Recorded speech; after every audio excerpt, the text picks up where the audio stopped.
স্বেচ্ছাচারিতার ঘেরাটোপে ঢাকা ওয়াসা সচিবের বিরুদ্ধে অবৈধভাবে চাকরিদের অভিযোগ অস্বীকার করে দুষ্টেন এমডিকে আছে সমন্বয়কদের নাম। পবিত্র হজ নিয়ে প্রতারণা, কয়েক কোটি টাকা হাতিয়ে লাপাত্তা বার্ডস আই হজ কাফেলার সিইও, বিচারের দাবি ভুক্তভোগী। মিরপুর 1 নম্বরে মাদক সেবনকারীদের বাধা দেওয়ায় ছুরির আঘাতে প্রাণ গেল এক যুবকের, কাউকে আটক করতে পারেনি পুলিশ। জেলা বিষয় নিয়ে টাকা দিলেই জন্মসনদ, ব্রাহ্মণবাড়িয়ার বুধলি ইউনিয়ন পরিষদের বিরুদ্ধে মিলেছে প্রতারণার প্রমাণ, ব্যবস্থার আশ্বাস প্রশাসনের। ঈদ সামনে রেখে নতুন কাপড়ের বস্ত্র ক্রেতা বিক্রেতার হাত ডাকে সরগরম নরসিংদীর বাবুরহাট, গড়ে 5 থেকে 6 হাজার কোটি টাকা লেনদেন।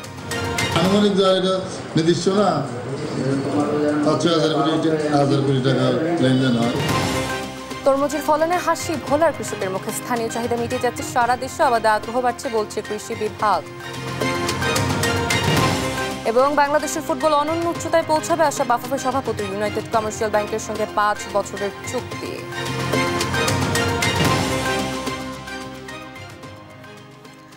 দেখছিলেন শিরোনামগুলো, সংবাদ সকালে আপনাদের সঙ্গে রয়েছে আমি অতসী সেন। এবারে বিস্তারিত।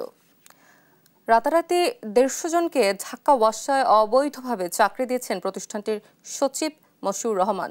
নিয়োগ বিজ্ঞপ্তি পরীক্ষা বা যাচাই বাছাই নয়, সরাসরি সমন্বয়কার উপদেষ্টাদের পিএস এপিএসদের রেফারেন্সের দোহাই দিয়ে এমন কাণ্ড করেছেন তিনি। তবে ওয়াসা সচিব এমডির ওপর দায় চাপালো বিষয়টি নিয়ে কথা বলতে রাজি হননি তিনি। এমএজএমের রিপোর্ট, ক্যামেরায় ছিলেন অঞ্জন বর্মন। নিয়োগ বিজ্ঞপ্তি কিংবা কোনো পরীক্ষা ছাড়াই 150 জনকে রাতারাতি বিভিন্ন জোনে চাকরি দিয়েছে ঢাকা ওয়াসা। দেশ টিভির হাতে আসা তালিকা বলছে যার পুরোটাই হয়েছে বিভিন্ন জনের রেফারেন্সে। বেশিরভাগ সুপারিশ আছে পিএস আর এপিএস মোয়াজ্জেমের নামে। বাদ পড়েননি বৈষম্য বিরোধী ছাত্র আন্দোলনের সমন্বয়করাও।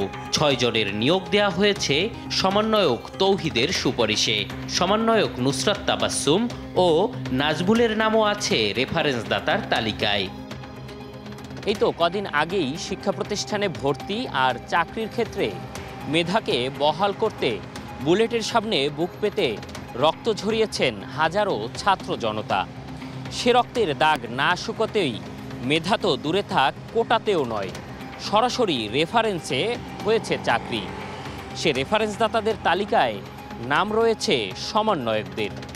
কিভাবে সম্ভব এটি, সে প্রশ্নের উত্তর মিলাবো এবার। চাকরিপ্রাপ্তদের সঙ্গে কথা বলতে ওয়াসা জোন 6-এ দেশ টিভি টিম। তবে সেখানে ঢুকতে গেলে পড়তে হয় নিরাপত্তা কর্মীদের বাধার মুখে। পরে প্রবেশ অনুমতি মিললেও মেলেনি চাকরিপ্রাপ্তদের সঙ্গে কথা বলার অনুমতি।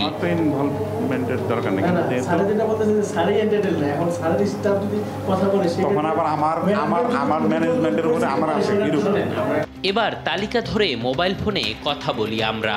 রেফারেন্স দাতা সমন্বয়কদের নাম বলতেই কল কেটে দেন বেশিরভাগ নিয়োগপ্রাপ্ত।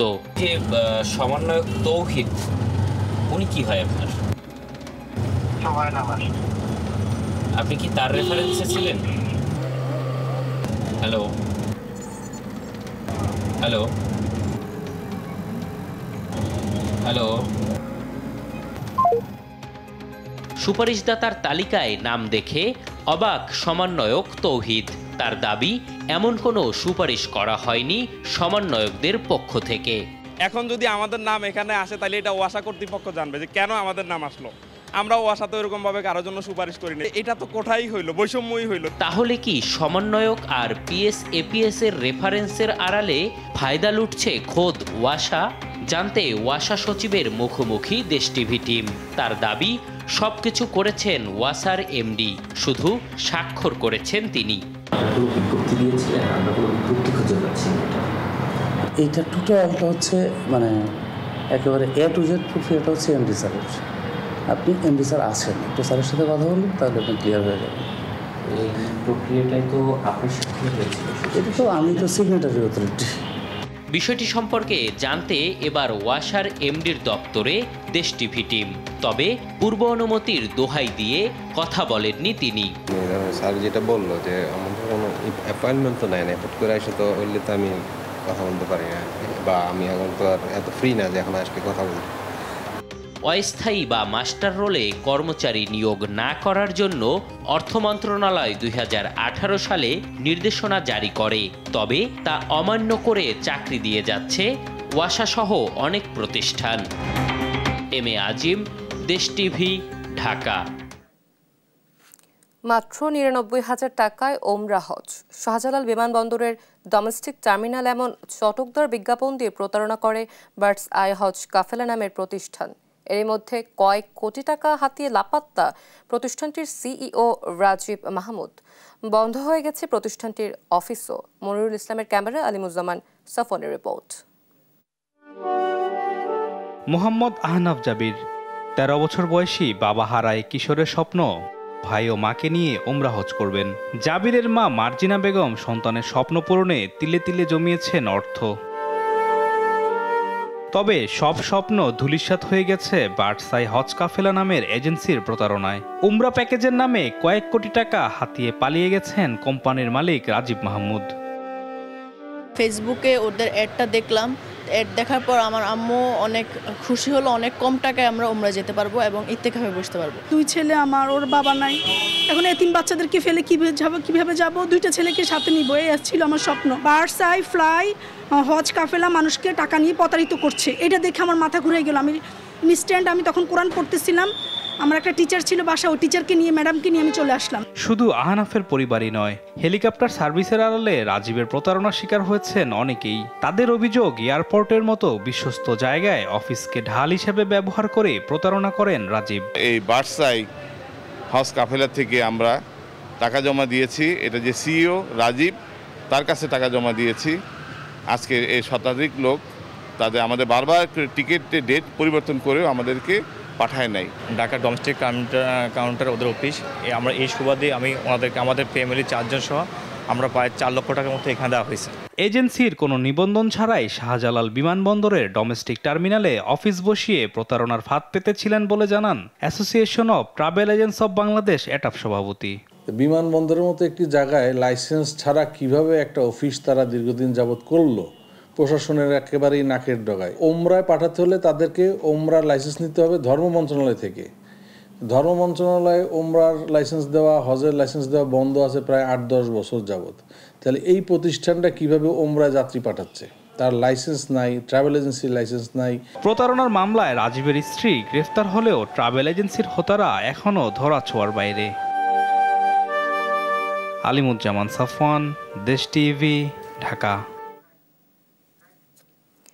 4 দিনের সফরে 26 মার্চ চীন যাচ্ছেন প্রধান উপদেষ্টা ডক্টর মোহাম্মদ ইউনূস।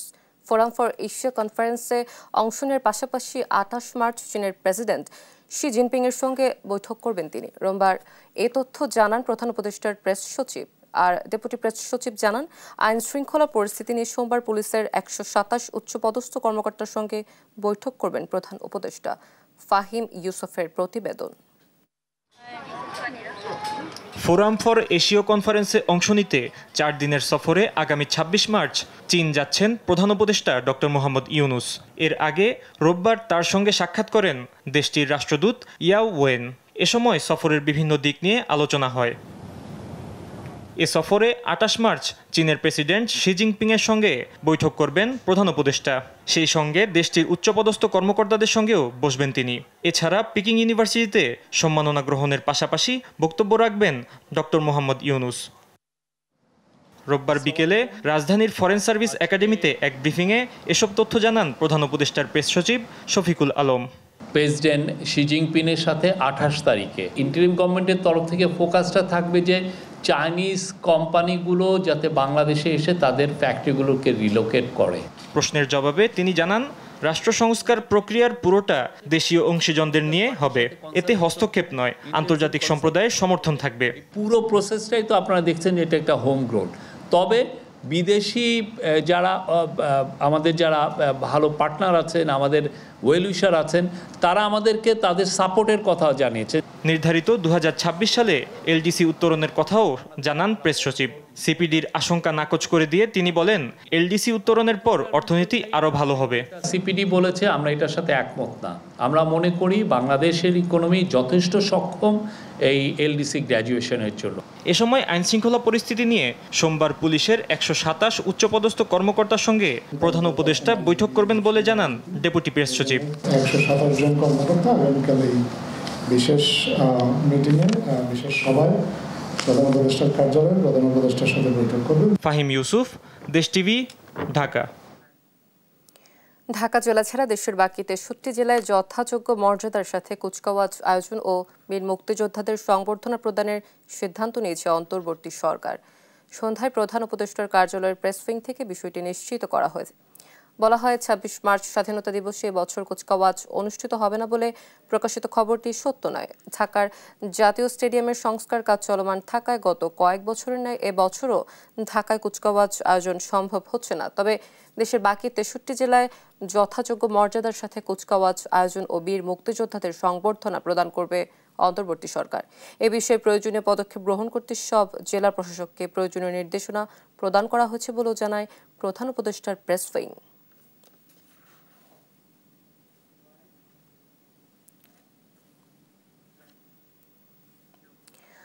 মিরপুর 1 নম্বরে মাদক সেবনকারীদের বাধা দেওয়ায় ছুরির আঘাতে প্রাণ গেল এক যুবকের। রোববার দিবাগত রাতে কর্মস্থল থেকে বাসায় ফেরার পথেই ঘটনা ঘটে। বিস্তারিত AH এর রিপোর্টে। রাত তখন 1টা। কর্মস্থল থেকে বাসায় ফিরছিলেন রনি নামে এক যুবক। মাঠে মাদক সেবনকারীদের দেখে মাদক সেবনে নিষেধ করলে উত্তেজিত হয়ে মাদক সেবনকারীরা প্রথমে তাকে মারধর করে, পরে ধারালো অস্ত্র দিয়ে আঘাত করে তাকে।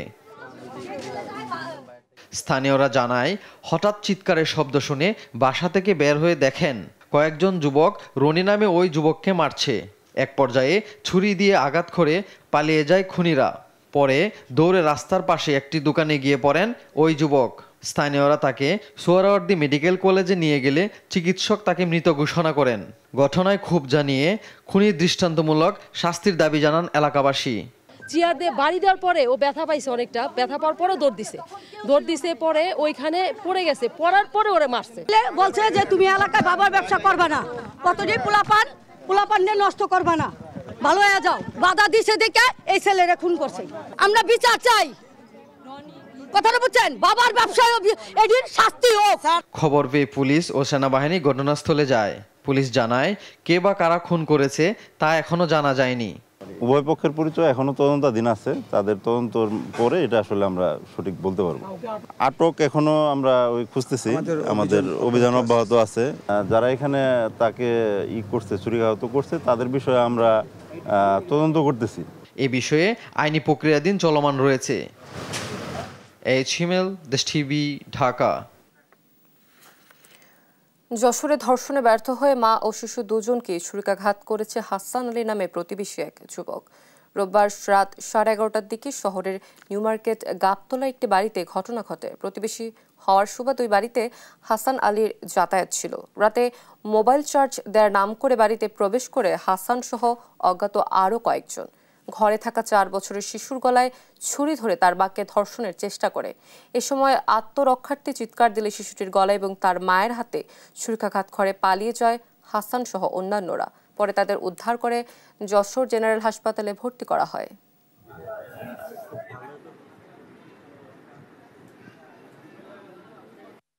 ছোট ভাইয়ের বন্ধু এবং অজ্ঞাত দুজনের কথা আসতেছে। এখনো আমাদের কাছে অভিযোগ বা এজাহার দাখিল করে নেই। তারপরেও আমরা সংবাদ পেয়ে আমরা মাঠে নেমেছি আসামি গ্রেপ্তারের জন্য। ময়মনসিংহে আরাকান রোহিঙ্গা সালভেশন আর্মি আনসারের 4 সন্ত্রাসীকে আটক করেছে র্যাব। সঙ্গে 2 শিশু রয়েছে। রোববার রাত 2:45টার দিকে নগরীর নতুন বাজারের একটি ভবন থেকে তাদের আটক করা হয়। এ সময় তাদের কাছ থেকে বিপুল পরিমাণ টাকা জব্দ করা হয়। ভবনের অন্যান্য বাসিন্দারা জানায়, ভুয়া পরিচয় ব্যবহার করে আটককৃতরা কিছুদিন ধরে এই ফ্ল্যাটে বসবাস করত। তাদের মধ্যে 2 জন পুরুষ, 2 জন নারী ও 2 জন শিশু সন্তান রয়েছে।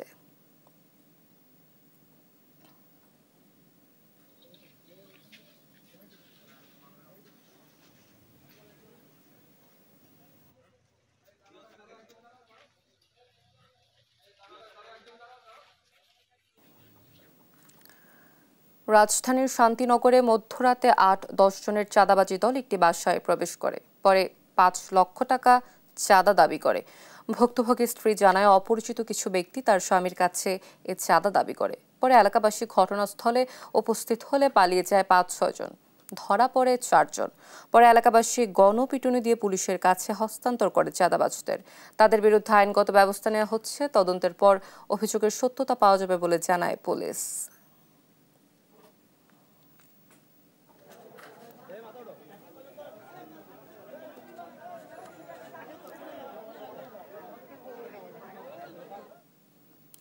ব্রাহ্মণবাড়িয়া সদর উপজেলার বুধল ইউনিয়ন পরিষদ থেকে টাকা দিলে মিলত দেশের যে কোনো প্রান্তের মানুষের জন্য জন্ম নিবন্ধন পত্র।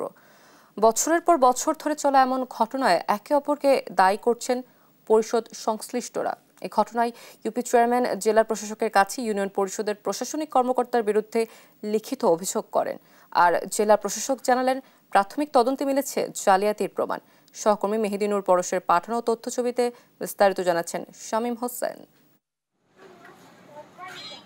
নিয়ম অনুযায়ী দেশের নাগরিকের স্ব জেলার ইউনিয়ন পরিষদ ও পৌরসভা থেকে জন্ম সনদ নেয়ার কথা, অথচ ব্রাহ্মণবাড়িয়া সদরের ২ নং বুধল ইউনিয়ন পরিষদ থেকে জন্ম সনদ দেয়া হয়েছে ঢাকা, চট্টগ্রাম, কক্সবাজার, গোপালগঞ্জ, ভোলা, সিলেট সহ বিভিন্ন জেলার মানুষকে। বিষয়টি জানাজানি হলে প্রশাসনিক কর্মকর্তা সুমন পারভেজকে দায়ী করে জেলা প্রশাসকের কাছে লিখিত অভিযোগ দেন ওই ইউনিয়ন পরিষদের চেয়ারম্যান। প্রশাসনিক কর্মকর্তার মাধ্যমে সেই জিনিসটা যাদের প্রয়োজন তাদের কাছে জিনিসটা দেওয়া হয়েছে। অভিযোগে বলা হয়, দায়িত্ব পালনকালে বিধি বহির্ভূতভাবে বিভিন্ন জেলার সহস্রাধিক জন্ম নিবন্ধন পত্র দেন সচিব সুমন পারভেজ, যাদের স্থায়ী ঠিকানা দেখানো হয় জেলার বুধল ইউনিয়নের বিভিন্ন ওয়ার্ডে। এছাড়াও নানা প্রয়োজনে বয়স বাড়ানো কমানো সহ বিভিন্ন কাজে হাতিয়ে নিয়েছেন মোটা অঙ্কের টাকা। আর এইসব কাজে ব্যবহার করতেন ওই ইউনিয়ন পরিষদের এক নারী উদ্যোক্তাকে। তবে প্রশাসনিক কর্মকর্তার কাছে অসহায় ছিলেন বলে জানান ওই নারী উদ্যোক্তা। সচিব যা দিত তাই আমরা এন্ট্রি করে দিতাম, বলতাম ভাই এগুলা দেন কেন, পরে বলতো যে আমার আইডি পাসওয়ার্ড যা জবাবদি করা লাগে আমি তো করবো, তোমাদের তো কোনো সমস্যা। বর্তমানে জেলার কসবা উপজেলার খারেরা ইউনিয়ন পরিষদে দায়িত্বরত ওই প্রশাসনিক কর্মকর্তা এ বিষয়ে ক্যামেরার সামনে কথা বলতে না চাইলেও অনিয়মের কথা স্বীকার করে পুরো পরিষদকে দায়ী করেন। আমি তো করাইছি ওরে দিয়া, শুধু এটা না তো জন্মনিবন্ধন অফিসের জন্মনিবন্ধন করতো, এরপরে চেয়ারম্যান ওটিপি লাগে, চেয়ারম্যান ওটিপি দিছে না সে করছে, বিয়া শাদী লাগলে 14-18 বানাইয়া নিবন্ধন করা ইউনিয়ন পরিষদে দিয়া দেয় জনগণের অফিস তো। ইউপি চেয়ারম্যানের দাবি, চেয়ারম্যান ও প্যানেল চেয়ারম্যানের মোবাইল ওটিপি ও স্বাক্ষর জালিয়াতি করে জেলার বাইরে জন্ম সনদ দেয়া হয়েছে। আমার প্যানেল চেয়ারম্যানের মাধ্যমে জানতে পারছি যে 31 ডিসেম্বরে সাইন করা জন্ম নিবন্ধন ওনার হাতে পড়েছে। 31 ডিসেম্বর তো আমি দেশের বাইরে। এইভাবে যদি আরো কোথাও হয়ে থাকে সেটাও হবে এই এডিট করা বা জালিয়াতি করা। জেলা প্রশাসক জানান, প্রাথমিক তদন্তে প্রশাসনিক কর্মকর্তার বিরুদ্ধে মিলেছে জালিয়াতির প্রমাণ। প্রতিবেদন পেলেই নেওয়া হবে আইনগত ব্যবস্থা। এটা কখনোই পারে না, এটা গভর্নমেন্ট সম্পূর্ণ অনিয়ম হয়েছে এবং অনৈতিকভাবে হয়েছে। যদি হয়ে থাকে প্রমাণ, যদি আমি শুনেছি অভিযোগ প্রমাণিত, তারপর যদি আসলে আইনানুগ ব্যবস্থা নেওয়া হবে। নিউজ ডেস্ক, দেশ টিভি। ঈদ উপলক্ষে নতুন কাপড়ের পসরা সাজিয়ে প্রস্তুত নরসিংদীর বাবুরহাট। কয়েক বছরের মন্দা ভাব কাটিয়ে এবার বেচা কেনার ধুম লেগেছে। এবার প্রতি হাটে গড়ে 5 থেকে 6 হাজার কোটি টাকা লেনদেন হচ্ছে বলে জানায় ব্যবসায়ীরা। সহকর্মী মোহাম্মদ আকরাম হোসেনের তথ্য ছবিতে বিস্তারিত জানাচ্ছেন আব্দুল্লাহ আল মারুফ। দেশের অন্যতম পাইকারি দেশীয় কাপড়ের বাজার নরসিংদীর শেকেরচর বাবুরহাট। শাড়ি, লুঙ্গি, 3 piece, shirt piece, pant piece, পাঞ্জাবির কাপড়, থান কাপড়, পপলিন কাপড়, ভয়েল কাপড়, সুতি কাপড়, শাটিং কাপড়, বিছানার চাদর, পর্দার কাপড় ও গামছা উৎপন্ন হয় স্থানীয় তাঁত ও সহায়ক শিল্প প্রতিষ্ঠান থেকে। ঈদ উপলক্ষে নিত্য নতুন ডিজাইনের কাপড়ের পসরা সাজিয়ে বসেছেন দোকানিরা। ব্যবসায়ীরা বলছেন, দ্রব্যমূল্যের ঊর্ধ্বগতির প্রভাবে কাপড় উৎপাদনে খরচ বৃদ্ধি ও বিদ্যুৎ বিভ্রাটের কারণে কিছুটা প্রভাব পড়ছে বেচাকেনায়। প্রতি বছর থেকে সেল টার্গেট আমাদের বেশি দেয়, সেক্ষেত্রে আমাদের মালের পরিমাণ বেশি দিচ্ছেন, নতুন ডিজাইন ইউনিক ডিজাইন আনতেছে, সেল বেশি। ভালো মান আর দামে কমের সুবিধা নিতে ভিড় জমিয়েছেন দেশের নানা প্রান্তের পাইকারি ক্রেতারা। এখানে মানে জানি সস্তা পাওয়া যায় এই কাপড় চোপড়গুলো, এই জন্য আমরা বাবুরাই আসছি।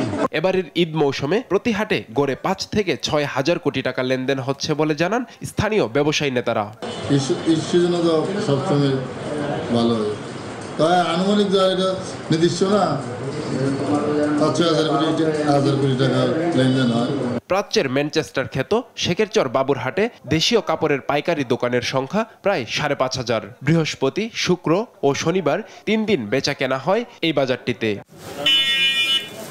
নিউজ ডেস্ক, দেশ টিভি। জয়পুরহাটের পুরানা পৈলে খাদ্য বান্ধব কর্মসূচির আওতায় হতদরিদ্রদের জন্য 15 টাকা কেজি দরে চাল আত্মসাতের অভিযোগ উঠেছে ডিলার মীর শহীদের বিরুদ্ধে। সুবিধাভোগীদের জন্য কার্ডের চাল উত্তোলন করেও তা বিতরণ করা হয়নি বলে অভিযোগ তাদের। বরাদ্দ করা চাল দেওয়ার পাশাপাশি ডিলারের শাস্তি চেয়েছেন ভুক্তভোগীরা। এ বিষয়ে তদন্তের আশ্বাস দিয়েছে কর্তৃপক্ষ। সহকর্মী রেজাউল করিম রেজার পাঠানো তথ্য ছবিতে জানাচ্ছেন অঙ্কন চৌধুরী।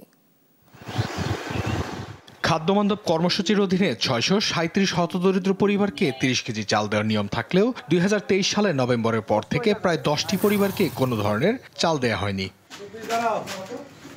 ডিলার কার্ড বাতিলের অজুহাত ও কারসাজির কারণে তারা বঞ্চিত হয়েছে বলে অভিযোগ উঠেছে। সুষ্ঠু তদন্তের মাধ্যমে চাল ফেরত ও ডিলারের বিরুদ্ধে ব্যবস্থা নেওয়ার দাবি জানিয়েছেন ভুক্তভোগীরা। গত 3 মাস থেকে চাল পাই না, কোনো খোঁজ খবরও পাই না।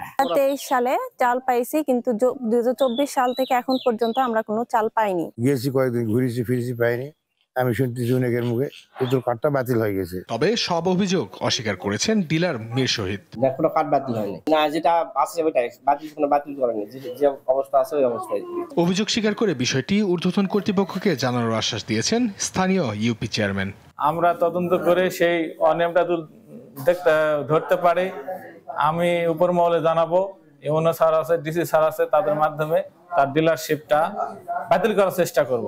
লিখিত অভিযোগ পেলে তদন্ত করে ব্যবস্থা নেওয়া হবে বলে জানিয়েছেন খাদ্য বিভাগের কর্মকর্তা ও উপজেলা নির্বাহী অফিসার। যদি অভিযোগ পাই আমরা তার বিরুদ্ধে আমাদের উপজেলা কমিটি আছে, ইউনো স্যার সভাপতি, উপজেলা খাদ্য বান্ধব কমিটির কমিটিতে ইউনো স্যারের সাথে আলাপ করে তার যথাযথ ব্যবস্থা গ্রহণ করা হবে। কমিটির মাধ্যমে যাচাই বাছাই করে যে আইনানুগ ব্যবস্থা সেটি আমরা গ্রহণ করবো, এবং যদি কোনো অনিয়ম পরিলক্ষিত হয় সেটির ব্যবস্থা আমরা গ্রহণ করব। সুষ্ঠু তদন্তের মাধ্যমে অনিয়মকারীদের বিরুদ্ধে শাস্তির দাবি জানিয়েছেন ভুক্তভোগী ও এলাকাবাসী। নিউজ ডেস্ক, দেশ টিভি। অনুকূল থাকায় এবার ভোলায় তরমুজের বাম্পার ফলন হয়েছে। এতে হাসি ফুটেছে কৃষকদের মুখে।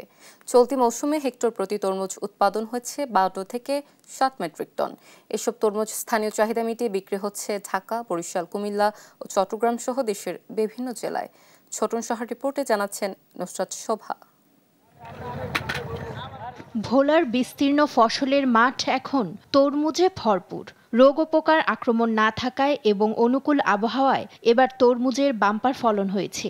7 উপজেলায় 13,500 হেক্টর জমিতে প্রায় 35,000 চাষি তরমুজের আবাদ করেছেন। চলতি মৌসুমে হেক্টর প্রতি তরমুজ উৎপাদন হয়েছে 52 থেকে 60 মেট্রিক টন। কৃষকদের উৎপাদিত তরমুজ স্থানীয় চাহিদা মিটিয়ে যাচ্ছে ঢাকা, বরিশাল, কুমিল্লা ও চট্টগ্রাম সহ দেশের দক্ষিণ পশ্চিমাঞ্চলের 12 জেলায়। স্থানীয় বাজারে তরমুজের দাম ভালো থাকায় লাভবান হচ্ছেন কৃষকরা। পাশাপাশি তরমুজ আবাদে আগ্রহ বাড়ছে তাদের। আমরা 25 কেনিতে করছি, ফলন আলহামদুলিল্লাহ এবছর ভালো। বাজার যে আছে এখন ভালো আছে, যদি এই রকমের থাকে তাইলে আমরা আরো 4 কেনি আছে 18-19 লাখ বিক্রি করতে পারবো। ভোলার তরমুজ ঢাকা, যাত্রাবাড়ি, চৌরাস্তা, গাজীপুর, কুষ্টিয়া বিভিন্ন জায়গায় বাংলাদেশ, সিলেট পর্যন্ত যায়। আশানুরূপ ফলন হওয়ায় সন্তুষ্ট কৃষি বিভাগও। মাঠ পর্যায়ে অধিক মূল্য পেতে গেলে কৃষকদের ক্ষেত্রে এই পরিবহন ব্যবস্থাটি আরো একটু সুযোগ সুবিধা প্রদান করলে হয়তো কৃষক ন্যায্য মূল্যটি পাবে। তবে এবারের অধিক আবাদের কারণে কৃষক তরমুজ আবাদ করে লাভবান হবে বলে কৃষি সম্প্রসারণ অধিদপ্তর মনে করছে। তরমুজ চাষে কৃষকদের সাফল্য অনুপ্রেরণা যোগাচ্ছে অন্যদেরও। এই চাষাবাদ অব্যাহত রাখতে সরকারের সহায়তা চান তারা। নিউজ ডেস্ক, দেশ টিভি। দেশের অন্যতম আম উৎপাদনকারী জেলা নওগাঁ। গত কয়েক বছরের মধ্যে এবার আমের মুকুল সবচেয়ে বেশি এসেছে। এ বিষয়ে বিস্তারিত জানাতে সরাসরি যুক্ত হচ্ছেন সহকর্মী কামাল হোসেন। কামাল, এবার আম চাষিরা কেমন ফলন প্রত্যাশা করছেন জানাবেন? অতসী, বিগত কয়েক বছরের তুলনায় এবারে রেকর্ড পরিমাণ মুকুল এসেছে গাছে। গাছগুলো মুকুলের ভাড়ে একেবারে অনেকটা কোনো কোনো বাগান নুয়ে পড়েছে। আম চাষিরা আম মুকুল আসার শুরু থেকেই আম গাছগুলোতে পরিচর্যার কাজে ব্যস্ত আছেন। বিশেষ করে মুকুল যাতে আসে এই জন্য শুরু থেকে গাছে পানি দেওয়া, কীটনাশক প্রয়োগ করা থেকে শুরু করে সব রকম পরিচর্যা করেছেন। ইতিমধ্যে গাছগুলো তো একেবারে মুকুলে পরিপূর্ণ হয়েছে এবং প্রায় 10 থেকে 15% এবং কোনো কোনো বাগানে প্রায় 20 থেকে 25% গাছে গুটি আসতে শুরু করেছে। আশা করা যাচ্ছে হয়তো আগামী 15 দিনের মধ্যে সবগুলো গাছের মুকুল আসে এবং হয়তো গুটিও আসবে। আমি এই যখন যেখানে দাঁড়িয়ে আছি নওগাঁর একটি বাগানে, এই মুহূর্তে বৃষ্টি হচ্ছে, নওগাঁর আকাশে ফোটায় ফোটায় বৃষ্টি হচ্ছে। আকাশ অনেকটা গুমোট ভাব ধরে আছে, আকাশ মেঘাচ্ছন্ন, মেঘে ঢেকে আছে, বৃষ্টির সম্ভাবনা আছে। তবে যদি বৃষ্টি হয় তাহলে নিঃসন্দেহে এটা একটা ভালো লক্ষণ যে বৃষ্টি হলে গাছে যে আম চাষিরা পানি বারবার প্রয়োগ করছে, মুকুল ধুয়ে দেওয়ার জন্য পানি স্প্রে করছে, ওষুধ স্প্রে করছে, সেখান থেকে অনেকটাই উপকার হবে। তবে যদি এটা ঝড়ো হাওয়ায় রূপান্তর হয়, বিশেষ করে কালবৈশাখী ঝড়ে রূপ লাভ করে, তাহলে সেক্ষেত্রে আমের একটা ব্যাপক ক্ষতি হওয়ার একটা সম্ভাবনা রয়েছে। বিশেষ করে ঝড়ো আবহাওয়ার ক্ষেত্রে আমের মুকুল ঝরে যায়, ভেঙে পড়ে, বিভিন্ন রকমের ক্ষতি হয়। অথচ আমি যদি আপনাকে এবারে আমের হিসেবটা বলি, বিশেষ করে নওগাঁ জেলায় এবারে প্রায় 30,500 হেক্টর জমিতে আম চাষ হয়েছে। গত বছর এটি ছিল 30,300 হেক্টর জমিতে, অর্থাৎ 200 হেক্টর জমিতে অতিরিক্ত আম চাষ হয়েছে। এবং এবারে আম উৎপাদন লক্ষ্যমাত্রা নির্ধারণ করা হয়েছে 4,50,000 মেট্রিক টন, যেটি গত বছর ছিল 4,25,000 মেট্রিক টন। নওগাঁর বিশেষ করে দুটি উপজেলা সাপাহার এবং পোরশা, এই দুই উপজেলার সবচেয়ে বেশি আম উৎপাদন হয়। এছাড়া বিশেষ করে ধামুরহাট, বদলগাছি, সাপাহার, নিয়ামতপুরে এই সব উপজেলাতেও মোটামুটি আম উৎপাদন হয়। নওগাঁর ব্র্যান্ডিং আম যদি বলা হয় সেক্ষেত্রে বলা হবে হচ্ছে আম্রপালি আমটা নওগাঁর সবচেয়ে বেশি উৎপাদন হয়ে থাকে। এছাড়া বদলগাছির আরও একটি চমৎকার একটা আম উৎপাদন হয়ে থাকে, সেটা হচ্ছে নাগফজলি। এছাড়া ল্যাংড়া, গোপালভোগ, হাইব্রিড জাতের বিশেষ করে বাড়ি 4 এবং বাড়ি 5 জাতের আমও এখানে উৎপাদন করা হচ্ছে। সব মিলিয়ে বলা চলে ধানের জেলা নওগাঁ এখন আমের জেলায় পরিণত হয়েছে। আর আবহাওয়া যদি অনুকূলে থাকে, সেই ক্ষেত্রে দাম যদি ভালো থাকে, সেই ক্ষেত্রে নওগাঁ জেলায় এবার প্রায় 3,500 কোটি টাকার আম উৎপাদনের হবে বা বিক্রি হবে বলে আশা করা হচ্ছে। তো নওগাঁ থেকে মোটামুটি এরকমই ছিল আমের সর্বশেষ তথ্য। কামাল, ধন্যবাদ আপনাকে। দর্শক, আসন্ন আমের মৌসুম নিয়ে বিস্তারিত জানাতে নওগাঁ থেকে সরাসরি যুক্ত ছিলেন আমাদের সহকর্মী কামাল হোসেন। স্থাপত্যকলার এক অনন্য নিদর্শন মৌলভীবাজারের গয়ঘর ঐতিহাসিক খোজার মসজিদ।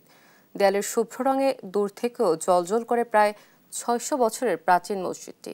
এই মসজিদ দেখতে ও নামাজ আদায়ে দেশের ভিন্ন প্রান্ত থেকে ছুটে আসেন অনেকেই। তবে অপরিকল্পিত সংস্কারে স্থাপত্যকলার নষ্ট হওয়ার আশঙ্কা রয়েছে। সহকর্মী সালহ এলাইকুটির তথ্য ছবিতে রিপোর্ট জানাচ্ছেন সালমা জাহান।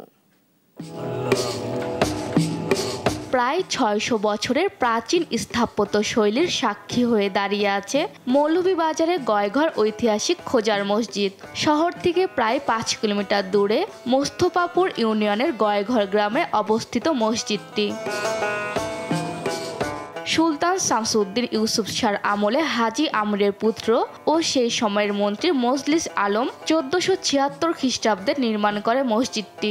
পরবর্তীতে আফগান নেতা ও মোগলদের প্রতিপক্ষ খাজা উসমানের নামে নামকরণ হয়। মসজিদের মূল গম্বুজটি সাদা টাইলের এবং 18 ফুট লম্বা। 3টি বড় দরজার পাশাপাশি 6টি ছোট দরজা আছে।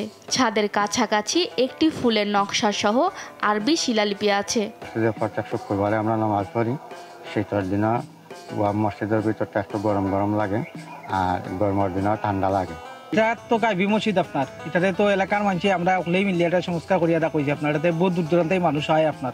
এই মসজিদটি দেখতে ও নামাজ আদায় করতে দেশের বিভিন্ন অঞ্চল থেকে আসেন লোকজন। প্রতি জুম্মায় অংশ নেয় হাজারের বেশি মুসল্লি। এই মসজিদ আইসি আপনার নামাজ পড়ার লাগি, এই মসজিদ আইয়া নামাজ পড়লে মনের মধ্যে শান্তি মিলে। নবীগঞ্জ তো নিয়ে আইসি ঐতিহাসিক পূজার মসজিদের মধ্যে নামাজ পড়ছি, শান্তি লাগছে। পূজার মসজিদ অনেক মানুষ দূর দূরান্ত থেকে তাদের অনেক নেক আশা নিয়ে আসে, অনেকে নফল নামাজ আদায় করে মসজিদে এসে।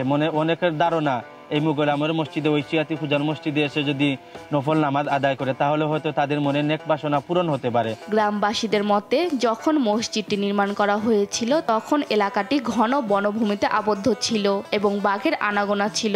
জঙ্গল খাটতে খাটতে মসজিদের এখানে ইটের স্তূপ দেখা যায়। এই ইটের স্তূপগুলির ভিতরেই দেখা যায় মসজিদের এই যে ওয়ালগুলি বাহির হয়ে আসে। বিভিন্ন সময়ে মসজিদটি সংস্কার করা হলেও এখনো মসজিদ ভবনের ভেতরের পূর্ব স্তম্ভে বাঘের পায়ের চিহ্ন দেখা যায়। নিউজ ডেস্ক, দেশ টিভি।